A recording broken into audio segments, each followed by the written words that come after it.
Hello my dear students, welcome to my YouTube channel. अभी तक हमने स्किज़ोफ्रेनिया की जो सीरीज़ चालू की है उसमें हमने साइन एंड सिम्टम्स जो है, फिर इटियोलॉजिकल फैक्टर्स हमारे जो है, फिर एपिडेमियोलॉजी है, डेफिनेशन है, ठीक है, साइकोपैथोलॉजी है, अलग अलग तरह के जो टॉपिक्स है उसके ऊपर हमने डिस्कशन किया। आज का हमारा जो टॉपिक है वो इसके पहले वाला जो लेक्चर था वो पार्ट 1 था स्किज़ोफ्रेनिया का sign and symptoms clinical features का, जिसमें हमने positive and negative sign and symptoms अच्छे से स्टडी किया। उसके बाद में ब्लूलर्स 4A's क्या है वो भी हमने अच्छे से स्टडी किया। आज का हमारा जो लेक्चर है वो अदर फीचर्स। देखो, स्किज़ोफ्रेनिया के क्लिनिकल फीचर्स में 3 से 4 अलग अलग कैटेगरीज है। सबसे पहले आता है ब्लूलर्स 4A's, उसके बाद में आता है positive and negative sign and symptoms of schizophrenia. Third number पे आता है Schneider's first rank sign and symptoms, जो हमारा बाकी है। इसके बाद वाला जो भी लेक्चर रहेगा वो उसके ऊपर आएगा। और अदर फीचर्स में बहुत सारे साइन एंड सिम्टम्स कवर होते हैं, ठीक है। तो before we start the lecture, अगर आपने अभी तक मेरे चैनल को सब्सक्राइब नहीं किया है, लाइक नहीं किया, तो प्लीज़ उसे सब्सक्राइब कर लीजिए, लाइक कर लीजिए, ताकि जो भी वीडियो मैं नया अपलोड करूँ वो सीधा आपकी स्क्रीन के ऊपर आपको दिखे, नोटिफिकेशन मिले और एक भी वीडियो आपसे मिस ना हो जाए, ठीक है। So without wasting much time, today we are going to discuss about the schizophrenia clinical features part 2. Other features include, देखते हैं क्या है उसमें, ठीक है। Thought and speech disorders. देखो, अदर फीचर्स जो है स्किज़ोफ्रेनिया के में means other sign and symptoms, उसमें कैटेगरी वाइज थॉट आएंगे, थॉट के साइन एंड सिम्टम्स आएंगे, स्पीच के साइन एंड सिम्टम्स आएंगे, फिर अलग अलग तरीके से फिर सम अदर फीचर्स भी उसमें काफ़ी सारे ऐड है, ठीक है। तो अलग अलग तरीके से पूरा साइन एंड सिम्टम्स के जो भी स्किज़ोफ्रेनिया के जो भी साइन एंड सिम्टम्स है वो दे रखा है। So today we are going to discuss about the thought and the speech disorders. Thought and speech disorders. First one is autistic thinking. अगर आपने मेरा प्रीवियस लेक्चर देखा हो, प्रीवियस लेक्चर में मैंने बहुत अच्छे से समझा रखा है कि ये जो ऑटिस्टिक थिंकिंग है वो क्या है। Autistic thinking means pre occupation with the reality. अब सवाल ये उठेगा कि sir what is pre occupation. मैंने पिछले लेक्चर में अच्छे से समझाया, अगर आपको नहीं याद है तो आप पिछला लेक्चर फिर से रिपीट करके देख सकते हो कि प्री ऑक्यूपेशन का मतलब होता है कि किसी भी एक पर्टिकुलर चीज़ के अंदर डूब जाना। बस ऐसे याद रखो, किसी भी पर्टिकुलर चीज़ के अंदर डूब जाना, उसी के बारे में सोचते रहना, वही है प्री ऑक्यूपेशन, ठीक है। सो first sign of thought and speech disorder, that is autistic thinking. It means preoccupation totally removing a person from the reality. जब भी preoccupation का आप नाम सुनो तो एक ही चीज़ आपके दिमाग में आनी चाहिए कि पेशेंट completely रियलिटी से क्या हो जाएगा, दूर हो जाएगा, कट हो जाएगा, ठीक है। So that is number 1 autistic thinking. Number 2 that is associative looseness. Number 2 associative looseness, या तो आप उसे लूजनिंग ऑफ एसोसिएशन भी कह सकते हो, या तो फिर उसी का दूसरा नाम है एसोसिएटिव लूजनेस।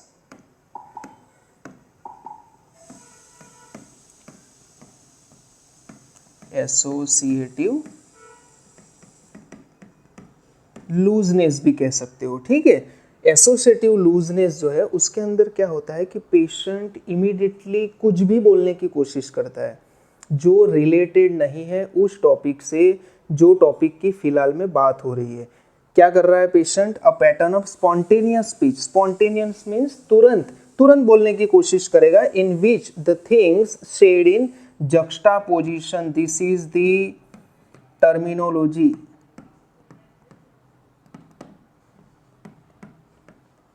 जक्स्टापोजिशन में क्या होता है, पेशेंट किस तरह से बात करता है जक्स्टापोजिशन में।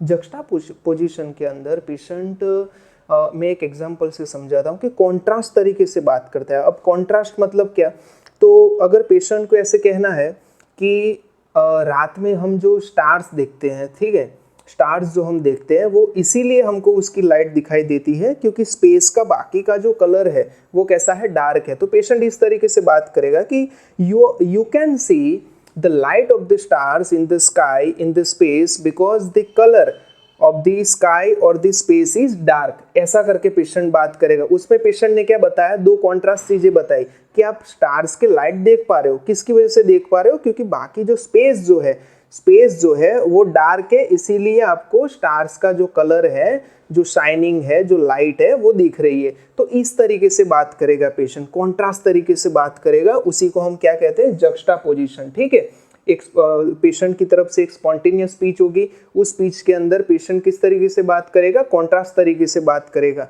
सो दैट इज एसोसिएटिव लूजनेस, जिसमें पेशेंट के जो आइडियाज है, पेशेंट के जो थॉट्स है, वो एक दूसरे के साथ कनेक्टेड नहीं होंगे। इस तरह से इररिलेवेंट तरीके से आपको पेशेंट जो है वो एक्सप्रेस करने की कोशिश करता है। ठीक है, so that is juxtaposition.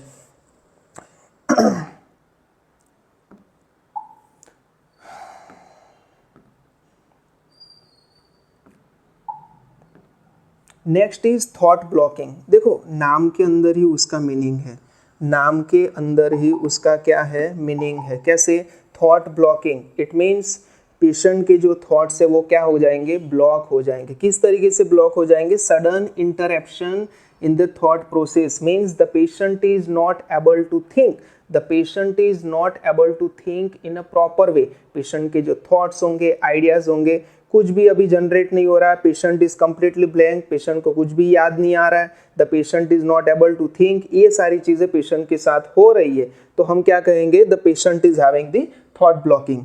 Next one in thought disorders, that is नियोलॉजिज्म।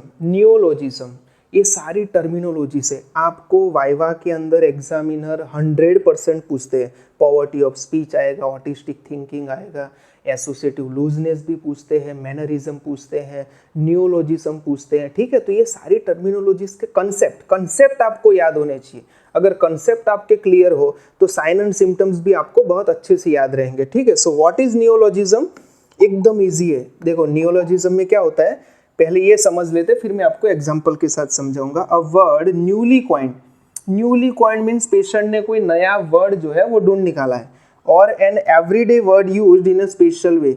Daily life में हम जो भी बोलते हैं उसको स्पेशल तरीके से बोलना। पेशेंट अपने डेली लाइफ में जो भी वर्ड यूज करता है उसको स्पेशल तरीके से बात करेगा। ठीक है, which is not understood by the others, दूसरों को वो समझ में ही नहीं आता है कि पेशेंट कहना क्या चाह रहा है। अब एक्सप्लेन करता हूं मैं एग्जाम्पल के साथ, जैसे कि एक और एग्जाम्पल मेरे को याद आ रहा है,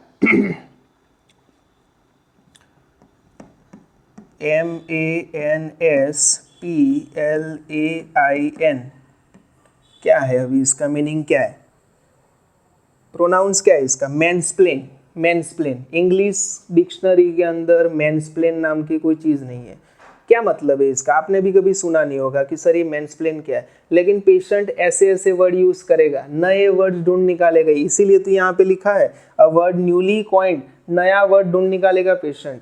मैंसप्लेन जो है वो पेशेंट ने क्या किया, मैन प्लस एक्सप्लेन, इसको मिक्स कर दिया। यहाँ पे पेशेंट ने क्या किया, मैन प्लस एक्सप्लेन को क्या किया, मिक्स कर दिया, मिक्सचर ऑफ टू वर्ड्स, और उसके बाद में पेशेंट ने उन दोनों को मिला के एक नया वर्ड ही ढूंढ निकाला, और उसको रिपीटेडली रिपीट कर रहा है, बार बार रिपीट कर रहा है, और एक स्पेशल तरीके से रिपीट कर रहा है। जैसे मेरे को बहुत अच्छी इंग्लिश आती है मेरे को, इस तरीके से पेशेंट जो है वो रिप्रेजेंट करेगा अपने आप को। तो वो टर्मिनोलॉजी को क्या कहते हैं, वो कंडीशन, वो साइन, वो सिम्टम्स, उसको क्या कहते हैं, नियोलॉजिज्म। ठीक है, यहाँ तक अच्छे से समझ में आ गया। Next,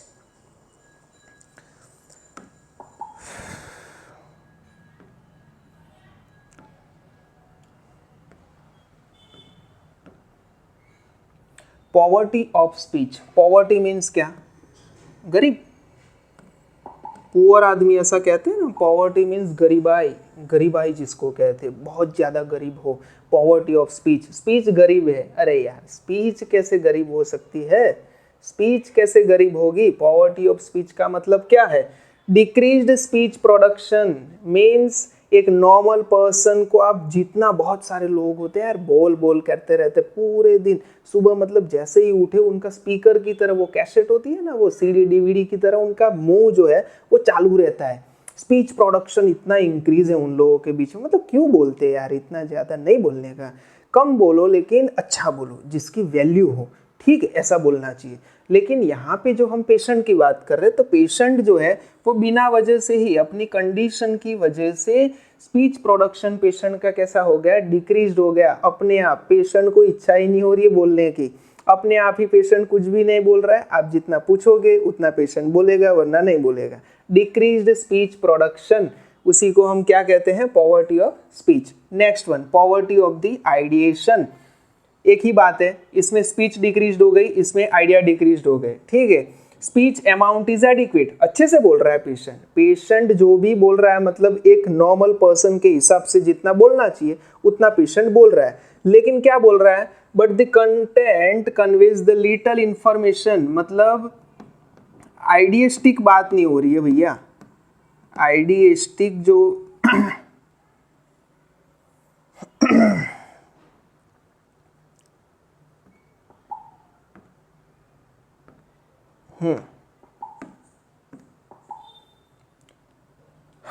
conveys the little information, एक जो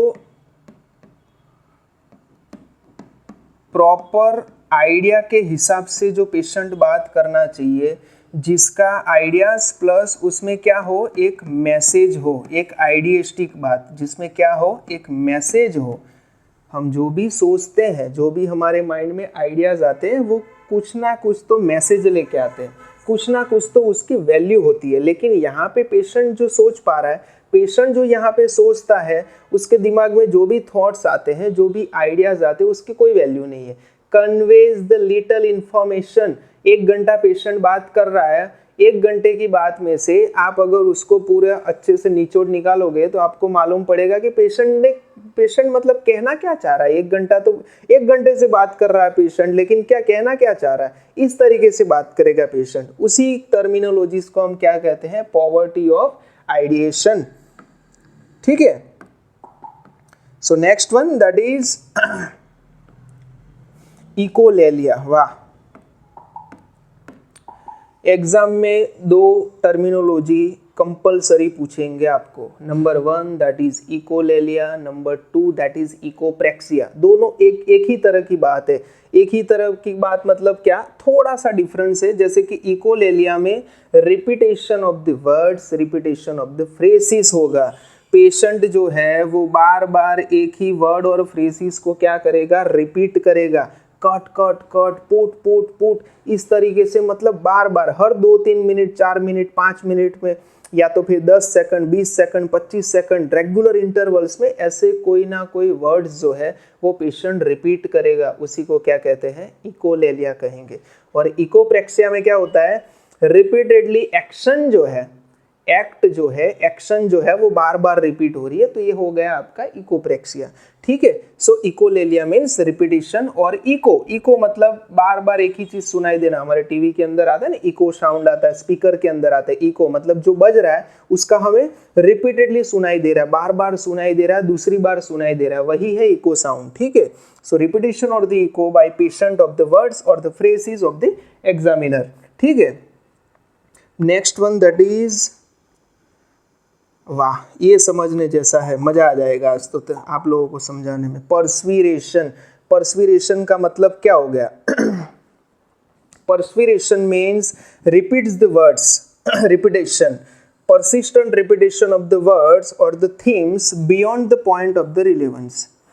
पेशेंट जो है वो वर्ड्स रिपीट करेगा, फ्रेजेस रिपीट करेगा, लेकिन बियॉन्ड द टॉपिक, जो एक्चुअल टॉपिक अभी चल रहा है वो टॉपिक पे बात होनी चाहिए, लेकिन वो टॉपिक को छोड़ के पेशेंट कोई और टॉपिक पे बात कर रहा है, beyond the topic, beyond the point of the relevance बात कर रहा है। और पर्सवीरेशन के अंदर एक्चुअल में क्या होता है कि पेशेंट के सामने जो भी स्टिम्युलस है उसको रिस्पॉन्ड करने के लिए बार बार जो है वो वर्ड रिपीट करेगा। ऐसा नहीं कि सामने कुछ भी नहीं है और अकेला बैठा है और रिपीट कर रहा है, नो, नॉट एट ऑल। पर्सवीरेशन में पेशेंट तभी कोई भी वर्ड और फ्रेज रिपीट करेगा जब उसके सामने क्या होगा, स्टिम्युलस होगा। स्टिम्युलस मतलब क्या, स्टिम्युलस मतलब कोई ऑब्जेक्ट हो सकता है, कोई पर्सन हो सकता है, कोई ऐसी चीज हो सकती है। ये सारे अपने सराउंडिंग में जो भी चीजें हैं वो सब क्या है, वो सब स्टिम्युलस है, ठीक है। तो पेशेंट के सामने ऐसा कोई भी स्टिमुलस आता है तब पेशेंट क्या करता है, बार बार कोई वर्ड जो है उसके दिमाग में कोई वर्ड आ गया उस चीज को देखने के बाद, फ्रेजेस जो है उसको क्या करेगा पेशेंट, रिपीट करेगा, दैट इज पर्सवीरेशन। और उसके बाद में है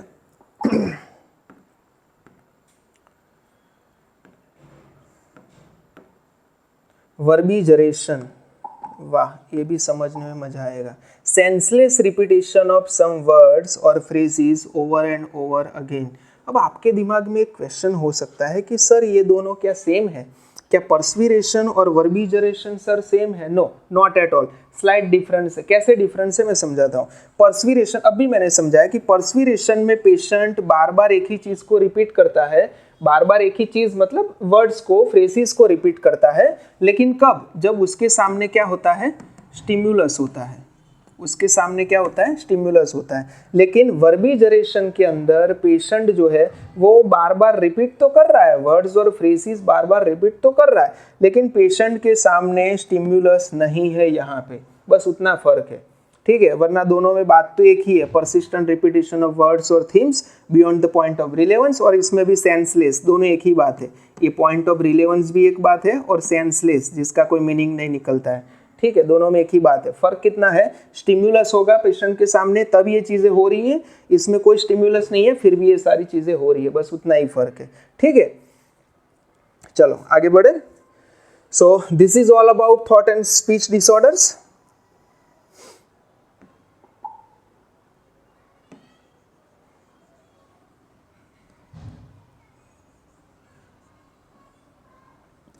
चलो आगे बढ़ते हैं।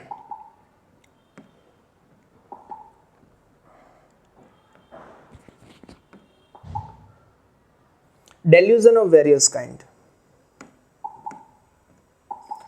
थॉट एंड स्पीच डिसऑर्डर में ही आपको क्या मिलेगा, डेल्यूजन ऑफ वेरियस काइंड, अलग अलग प्रकार के डेल्यूजन। डेल्यूजन के तो बहुत सारे टाइप्स है यार, ठीक है। डेल्यूजन ऑफ कंट्रोल है, डेल्यूजन ऑफ जेलस है, डेल्यूजन ऑफ डाउट है, डेल्यूजन ऑफ परसिक्यूशन है, डेल्यूजन ऑफ ग्रैंडियोसिटी हो गया, मीन्स ग्रैंडियर हो गया, डेल्यूजन ऑफ रेफरेंस हो गया। लेकिन यहाँ पे स्किज़ोफ्रेनिया के अंदर जो डेल्यूजन्स कॉमन है, जो टाइप्स, जितने टाइप्स कॉमन है वो है number 1 that is delusion of persecution, means being persecuted.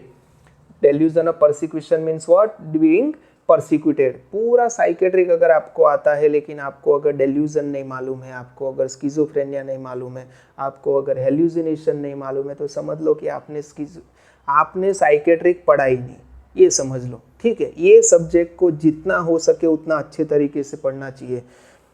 So that is delusion of persecution. Delusion of grandiosity, grandeur, grandeur मतलब क्या, इसको ग्रैंडियोसिटी भी कहते हैं, ठीक है।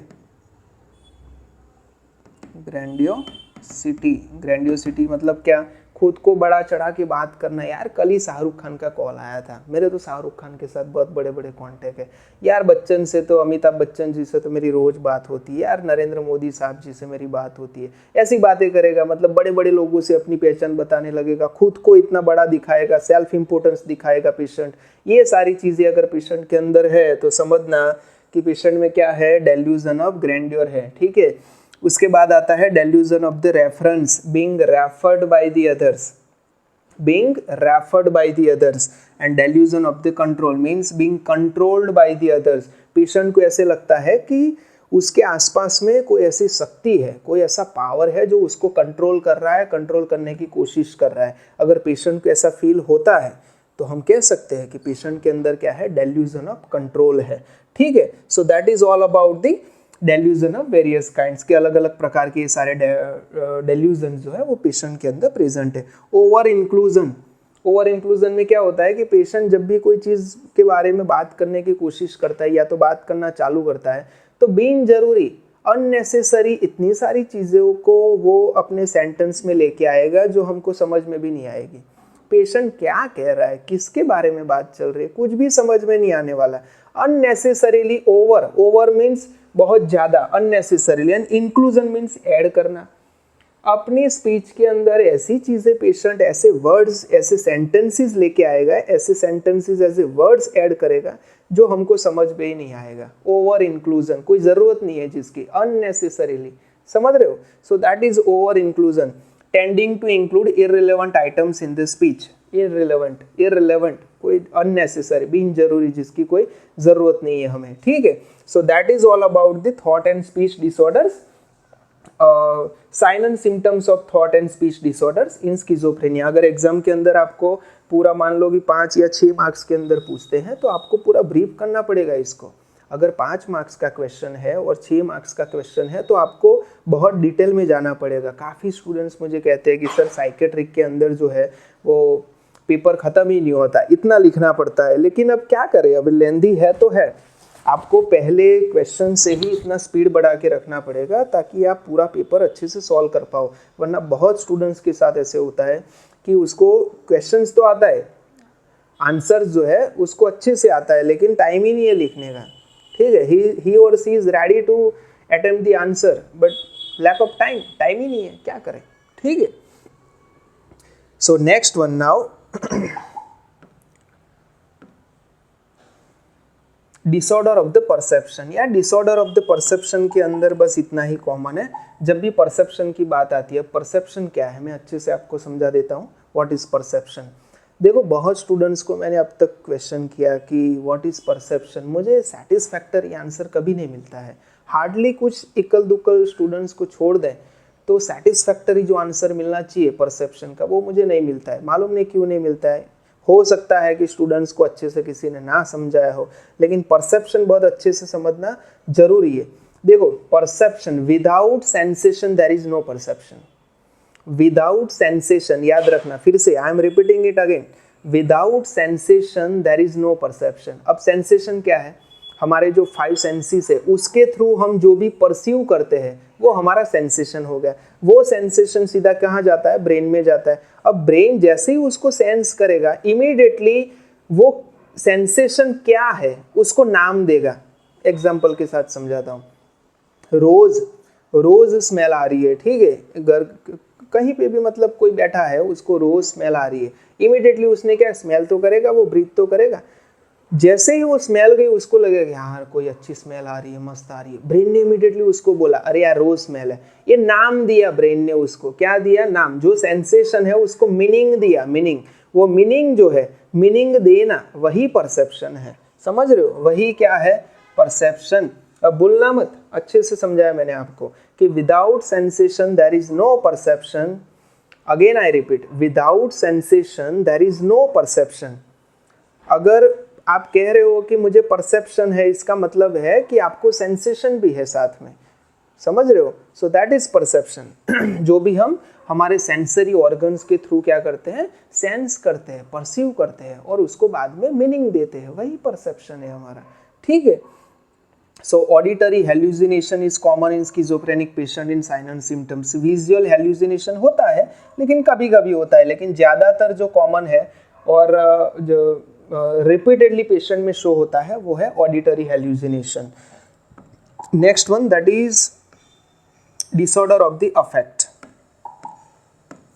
Disorder of the affect, apathy होता है, फिर इमोशनल ब्लंटिंग। मैंने पिछला जो हमारा लेक्चर था उसमें मैंने अच्छे से समझाया था। ब्लंटिंग, फ्लैटन अफेक्ट है, ब्लंटेड अफेक्ट है, अफेक्टिव फ्लैटनिंग है, सब एक ही चीज़ है। उसमें क्या होता है कि पेशेंट जो है उसके जो थॉट प्रोसेस है और उसके जो इमोशंस है, एक्सप्रेशन है, वो दोनों मैच नहीं कर पा रहे, ठीक है। वो क्या नहीं कर पा रहे? मैच नहीं कर पा रहे। वही उसी को हम डिरेलमेंट भी कहते हैं बहुत टाइम बाद, ठीक है, derailment. Emotional blunting, flattening of the emotions, समझ रहे हो? इमोशनल शैलोनेस मीन्स पेशेंट के जो इमोशंस है वो पेशेंट अच्छे से नहीं कैचअप कर पा रहा है। एज अ नॉर्मल पर्सन हमारे जो भी इमोशंस चलते हैं, या तो पॉजिटिव चलते हैं या तो नेगेटिव इमोशंस चलते हैं, हम उसको अच्छे से देख पाते हैं, उसको अच्छे से फील कर पाते हैं। लेकिन यहाँ पे पेशेंट अपने इमोशंस को कभी भी फील नहीं कर पाएगा। That is why schizophrenic, in terms of schizophrenic patient, in case of schizophrenic patient, many times it is happening that the patient is even not able to recognize their own family members, ठीक है। अपने parents जो है उसको भी पहचानने से इनकार कर देता है, मतलब पहचान ही नहीं पा रहा है, इनकार करना तो बहुत दूर की बात है, ठीक है। तो ये सारी चीजें होती है। एनहेडोनिया भी देखने को मिलेगा, means the patient is not able to experience the pleasure. हमको बहुत सारी चीज़ों में प्लीजर मिलता है, अच्छा खाना मिल गया प्लीजर मिला, सेक्सुअल एक्टिविटीज़ उसमें भी प्लीजर मिलता है लोगों को, या तो बाहर कहीं घूमने गए प्लीजर मिला। लेकिन यहाँ पे पेशेंट को आप कुछ भी करवा दो, कुछ भी करवा दो, पेशेंट को कोई प्लीजर मीन्स क्या, हैप्पीनेस, पेशेंट को कोई हैप्पीनेस जो है वो फील नहीं होती, यहाँ पे एक्सपीरियंस नहीं होती है, दैट इज एनहेडोनिया। ठीक है। And inappropriate emotional response, patient का जो इमोशनल बैलेंस जो है वो अच्छा नहीं है, वो ठीक नहीं है, वो प्रॉपर नहीं है। जो रिस्पॉन्ड होना चाहिए, जो रिस्पॉन्स होना चाहिए, पेशेंट जो रिस्पॉन्डिंग होना चाहिए वो नहीं है, अपने जो इमोशंस है उसको अच्छे से रिस्पॉन्ड नहीं कर पाता है। ठीक है। सो उसी को हम क्या कहेंगे, डिसऑर्डर ऑफ अफेक्ट। और अगर ये सारी चीज़ें अगर पेशेंट के साथ हो रही है तो समझ लो, अगर पेशेंट में ये सारी चीज़ें हैं और डिसऑर्डर ऑफ अफेक्ट है पेशेंट के अंदर, तो आप पक्का बांध के चलो, पक्का मान के चलो ये चीज़ कि the patient is not able to establish the proper rapport with any individual. Patient किसी के साथ भी एक अच्छा रैपो, अच्छा इंटरपर्सनल रिलेशनशिप कभी मेंटेन नहीं कर पाएगा, बन ही नहीं पाएगी। मेंटेन तो बहुत दूर की बात है, बन ही नहीं पाएगी। ठीक है, अगर डिसऑर्डर ऑफ अफेक्ट है तो। Next one, disorder of motor behaviour. Motor मतलब क्या, गाड़ी। मोटर मतलब क्या, गाड़ी से आया मोटर मतलब क्या, गाड़ी। हम कहते थे ना पहले कि मोटर क्या बोलते थे यार उसको, मोटरसाइकिल। हाँ, मोटरसाइकिल मतलब अपना जो टू व्हीलर है, बाइक है, उसको मोटरसाइकिल बोलते थे। लेकिन यहाँ साइकेट्रिक में मोटर का मतलब बाइक नहीं है। ठीक है। Motor means activities which is physical activities, खास करके फिजिकल एक्टिविटीज को बताने के लिए हम ये वर्ड यूज करते हैं। मोटर बिहेवियर मीन्स पेशेंट का जो वॉकिंग हो गया, रनिंग हो गया, या तो फिर जो भी मूवमेंट्स हो गई, ये सब मोटरिक एक्टिविटीज हो गई पेशेंट की, जिसमें या तो इंक्रीज और डिक्रीज इन साइकोमोटर एक्टिविटी हो जाएगा पेशेंट का। ठीक है। जिसकी वजह से अलग अलग साइन एंड सिम्टम्स आपको पेशेंट में देखने को मिलेगा। कैसे? फर्स्ट वन है मैनरिज्म्स। मैनरिज्म्स देखो, नाम के अंदर ही उसका मीनिंग है। साइकेट्रिक में बहुत सारी चीज़ें ऐसी मिलेगी आपको जिसके जो नेम है उसके अंदर ही आपको आधा मीनिंग तो उधर से मिल जाएगा, मतलब पूरा विजुअलाइजेशन आप वहीं से कर सकते हो।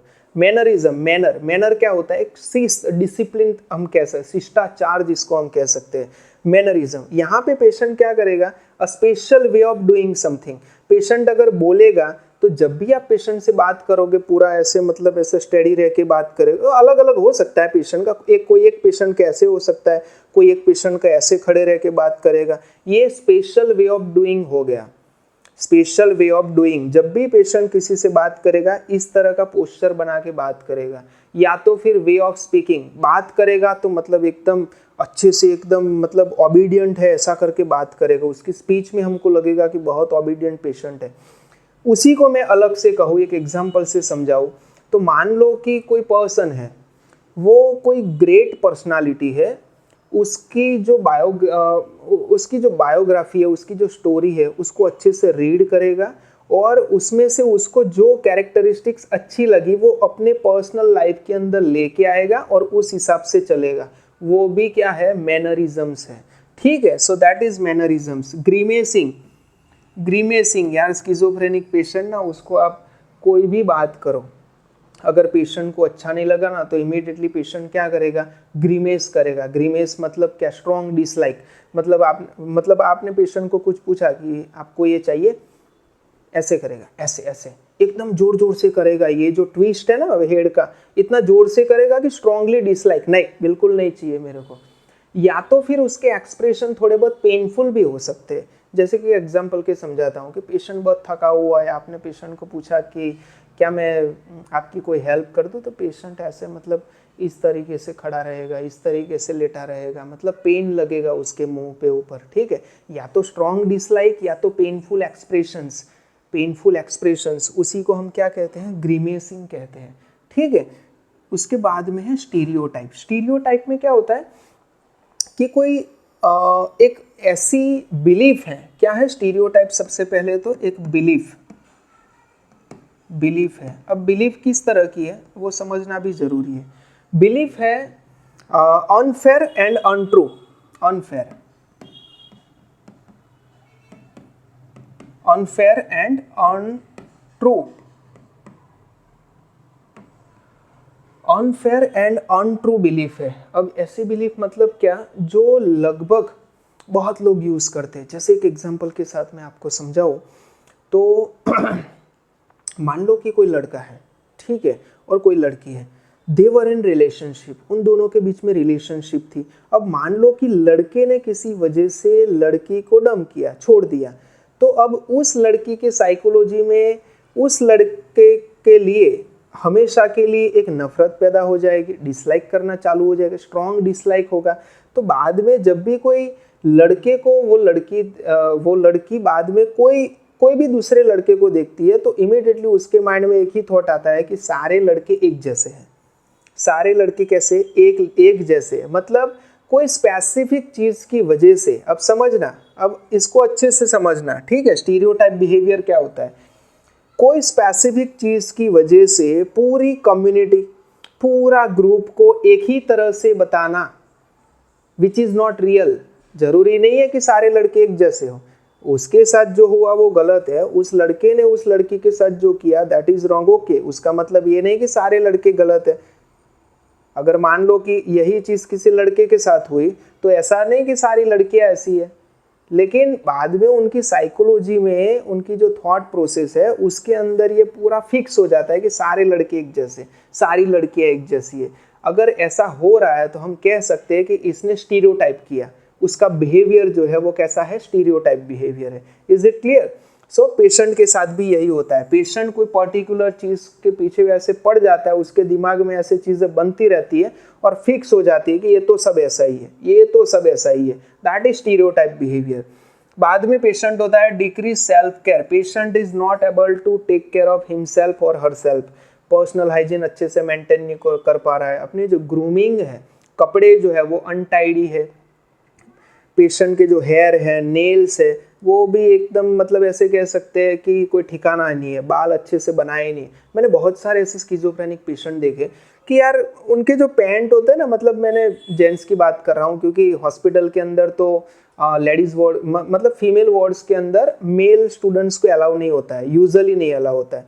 तो मैंने देखे हैं मेल पेशेंट्स कि उनके जो पैंट्स जो रहते हैं ना वो इतना ढीले रहते हैं तो पकड़ के चलते हैं। वो लोग क्या करते हैं, पकड़ के चलते हैं। अब क्यों चलते हैं कुछ समझ में नहीं आता है, ठीक है।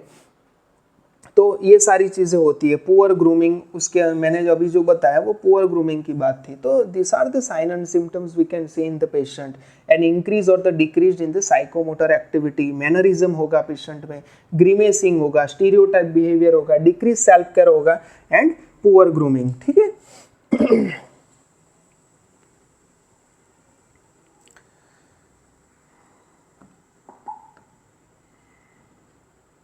अदर फीचर्स, बस इतना ही है, अब ज़्यादा नहीं है ये सारा आपको, लेकिन याद तो रखना ही पड़ेगा। Schizophrenic patient, decreased functioning in work. Schizophrenic patient को अगर आप ऑब्जर्व करोगे 2-3 घंटे के लिए हॉस्पिटल में, जब भी आपकी पोस्टिंग हो, अच्छे से ऑब्जर्व करना। पेशेंट आपको एक ही जगह पे मिलेगा, बस ऐसे करके बैठा होगा, ऐसे ही देख रहा है, कुछ भी सोच रहा है। अगर आपने मान लो कि प्रैक्टिकल एग्जाम है, आप गए, पेशेंट को पूछा कि वह आपका नाम क्या है, जी आप नाम बताइए, पेशेंट ऐसे ही बैठा रहेगा। 2-3 बार पूछा फिर आपको नाम बताएगा। इसको बोलते हैं डिक्रीज्ड साइकोमोटरिक एक्टिविटी। स्पीच भी नहीं है, कोई मूवमेंट नहीं है, कोई एक्टिविटी नहीं है। पेशेंट का जो फंक्शनिंग है, सुबह उठ के काम करना चाहिए, पेशेंट घूमना चाहिए इधर उधर, बहुत अच्छा खासा पैसेज होता है हॉस्पिटल का, गवर्नमेंट हॉस्पिटल में घूमना चाहिए, किसी से बात करना चाहिए, नहीं कर रहा है पेशेंट, बस ऐसे ही बैठा हुआ है अकेला, ठीक है। डिक्रीज्ड फंक्शनिंग इन वर्क, ये क्यों होता है, क्योंकि फंक्शनिंग ऑफ द वर्क कैसा है, लेवल कैसा है, डिक्रीज्ड है। Loss of ego boundaries. Ego previous lecture में देख लेना, मैंने अच्छे से समझाया। ईगो क्या है, एक सेल्फ एस्टीम है, सेंस ऑफ वेलबींग है, एक अच्छा सेल्फ एस्टीम है, पेशेंट अपने को फील कर पा रहा है, पेशेंट अच्छे अच्छे आइडियाज क्रिएट कर पा रहा है, अपनी एक बाउंड्रीज है, ये सब ईगो बाउंड्रीज है हमारी। ईगो हर इंसान के अंदर एक नेचुरल ईगो होता है, नेचुरल ईगो है वो बाय बर्थ ही है, ठीक है। प्रीवियस लेक्चर देख लेना, मैंने अच्छे से समझाया उसमें। So loss of ego boundaries, जो ईगो बाउंड्रीज है वो भी कैसी है, लॉस है, लॉस ऑफ इंसाइट। ये समझना जरूरी है, इंसाइट मतलब क्या। इंसाइट को एक तरफ से मैं जो बताता हूं वो है सेल्फ अवेयरनेस। इंसाइट को मैं हमेशा सेल्फ अवेयरनेस से कनेक्ट करता हूं। अब सेल्फ अवेयरनेस क्या है, सेल्फ अवेयरनेस मतलब क्या आपकी लाइफ में चल रहा है, आप जहाँ पे बैठे हो, जहाँ पे आप खड़े हो, सराउंडिंग में क्या हो रहा है, सराउंडिंग में कौन है, आपकी लाइफ में क्या चल रहा है, आप अपने बारे में क्या सोच रहे हो, आपका फ्यूचर प्लानिंग क्या है, अगर आप बीमार हो तो क्यों बीमार हो, अगर आप दुखी हो तो क्यों दुखी हो। ये अगर अच्छे से आप देख पा रहे हो अपने अंदर तो समझना कि इंसाइट लेवल अच्छा है। जो स्पिरिचुअल लोग होते हैं उनमें इंसाइट लेवल काफ़ी अच्छा होता है, जिनको स्पिरिचुअलिटी का नॉलेज है, जिसको सोल का नॉलेज है, जिसको बॉडी का अच्छे से नॉलेज है, इन सारे लोगों में आप इंसाइट लेवल जो है वो बहुत अच्छे से देखोगे कि यार they are very active and very accurate and alert जिसको कह सकते हो। ठीक है, उनको हर चीज़ पता रहती है अपने बारे में और सराउंडिंग के बारे में। यहाँ पे ऐसे देख रहे हैं लेकिन पीछे क्या हो रहा है वो भी उनको मालूम। इंसाइट की वजह से अवेयरनेस है, सेल्फ अवेयरनेस है, दैट इज इंसाइट। पेशेंट के अंदर यहाँ पे ऐसी कोई इंसाइट आपको मिलेगी नहीं, नो इंसाइट, दैट्स इट। उसके बाद में है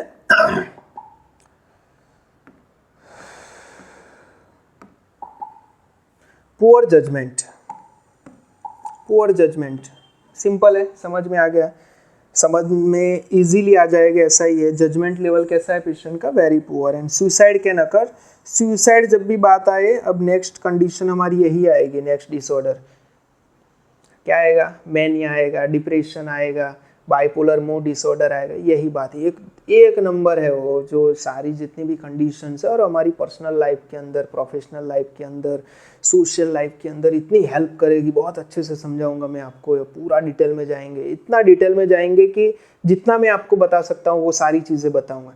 जब भी किसी के अंदर सुसाइडल टेंडेंसी है तो इसका सीधा मतलब ये निकलता है कि the patient is suffering from either the mild, moderate और सीवियर काइंड ऑफ डिप्रेशन।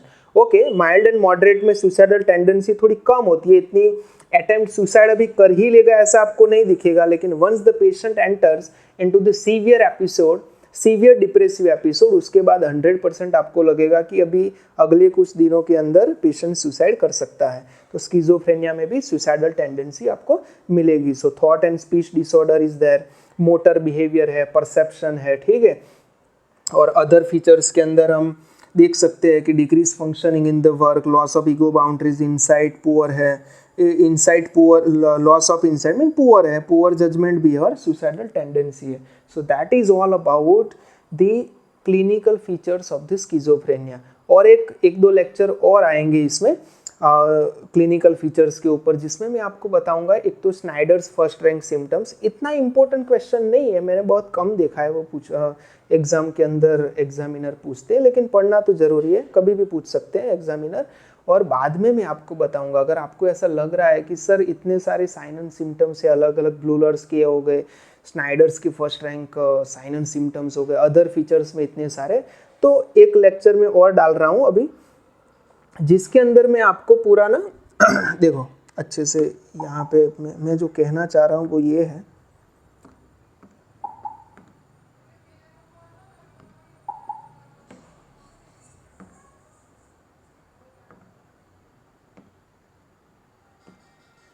मैं जो कहना चाह रहा हूँ वो ये है कि हम चालू करेंगे लेक्चर के अंदर जिसमें A, B, C, D, E, F, G, H, I, J, K, L, M, N, O, P, Q, R, S, T, U, V, W, X, Y, Z।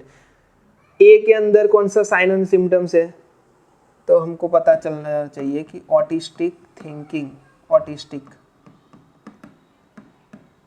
B के अंदर क्या है, C के अंदर क्या है, D के अंदर क्या है, E के अंदर क्या है। ABCD वाइज आप अगर याद रखना चाहोगे तो इतना इजी हो जाएगा आपके लिए, सारे साइन एंड सिम्टम्स कवर हो जाएंगे और आपको ज़्यादा मेहनत भी नहीं करनी पड़ेगी।